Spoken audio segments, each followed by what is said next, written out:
Hello crafty friends and welcome back to my channel. I'm Adrienne Bosey of Alice Scraps Wonderland. Today I'll be taking you through the process of creating a mixed media canvas using the new Aquarelle Dreams collection from Prima Marketing and the Three Girls Tale. My blog with the list of supplies is listed in the description box below. I'm starting out with an 8x8 stretched white canvas that I'll be adding texture to. You'll see me put white gesso through this stencil from Scrapbook.com. I ended up changing my mind on this texture and swiped the gesso over the canvas instead, but you'll see the stencil make a reappearance. I paint a piece of resin created from a Prima mold with white gesso, then add a layer of mint impasto paint. While all that is drying, I work on Fussy cutting out some elements from the Aquarelle Dreams collection. One is this purple wreath from the 6x6 pad, and the others are elements from the 12x12 pad. If you'd like to learn how to fussy cut like a pro, be sure to check out my blog with my tips, which I've listed in the description box below.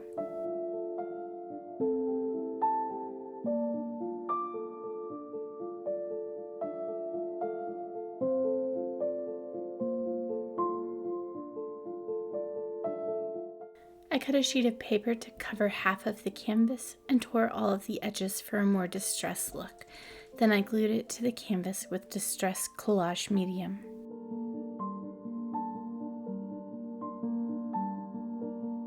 The stencil makes a reappearance, but this time using Cloud Whip to add texture to the canvas.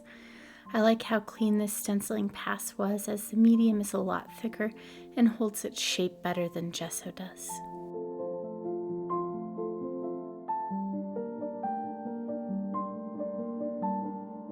Once the Cloud Whip was dry, I went in with watered down mint impasto paint to add color to the canvas.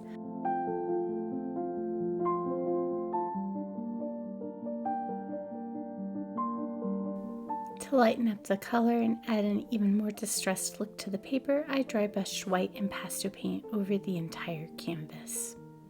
I went back to the branch resin piece and added impasto in jade for more color and dimension, then added white gesso over the top to highlight and lighten it. I decided to add touches of the jade paint mixed with white impasto paint to the canvas as well.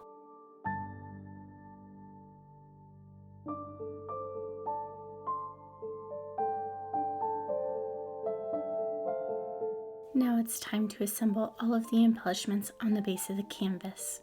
I'm beginning with the resin branch. I use heavy bodied gel for all of my elements here, as it holds even the heaviest pieces well and has a long work time, so you have time to adjust or change your mind when placing elements on your canvas. The goal here is to layer your elements on your canvas. I'm creating the base layer that will hold up the fussy cut wreath in the lower left corner of the canvas. I'm starting by adding 2 larger flowers at the bottom of the canvas and some of the smaller sprig flowers over the branch, which I've cut into pieces and am using half of. Again, I use heavy body gel to adhere these flowers to the canvas. The heights of flowers vary, but I want the wreath to be level, so I use layers of foam adhesive to pop the bottom layer of flowers up to the right height.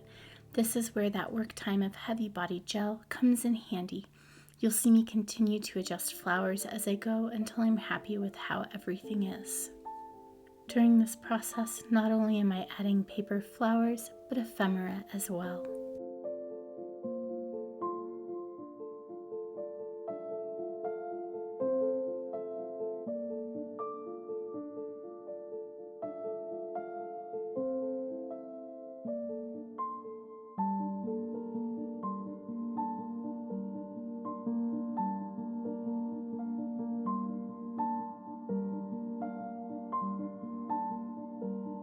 Once the bottom layer is complete, I begin adding smaller additional flowers over the top of the wreath and adding lace vines under them.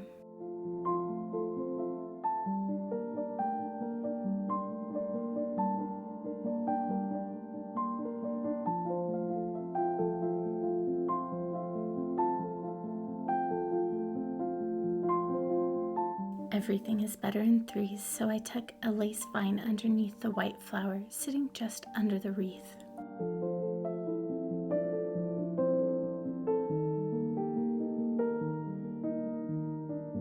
Next, I shape a fussy cut leaf piece with my fingers to add dimension and tuck it under one of the flowers with additional heavy body gel.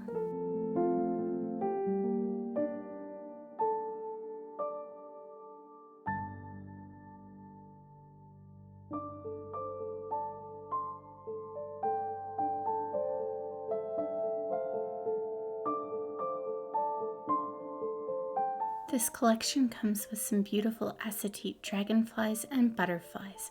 I'm cutting some of them in half and tucking the pieces under several of the flowers for a bit of ethereal touches. Besides shades of blue-green, sparkle is my other favorite color. I have some sequin trim that I cut into 3 pieces and layer it with the lace vines.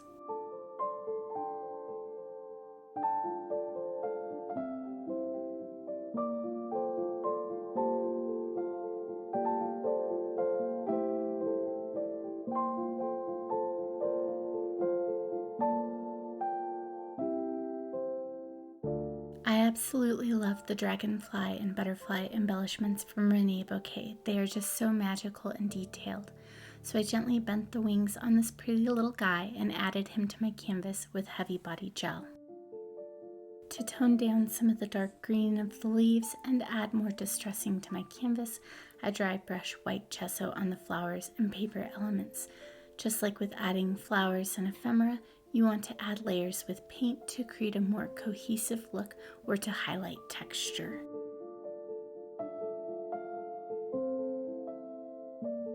To add some more sparkle, I'm applying some Gaudy Girl German glitter glass from Reneabouquets. I pipe a bit of Ranger's glossy accents where I want the glitter glass to go, then sprinkle it over the top of the adhesive.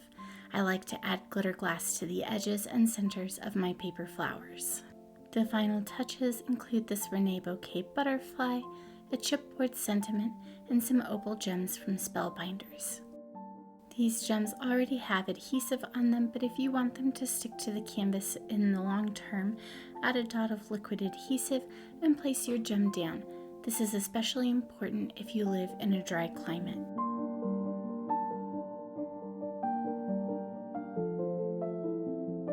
And that's it. I hope you enjoyed this tutorial. Don't forget to like and subscribe for more content like this, and I'll see you in the next video.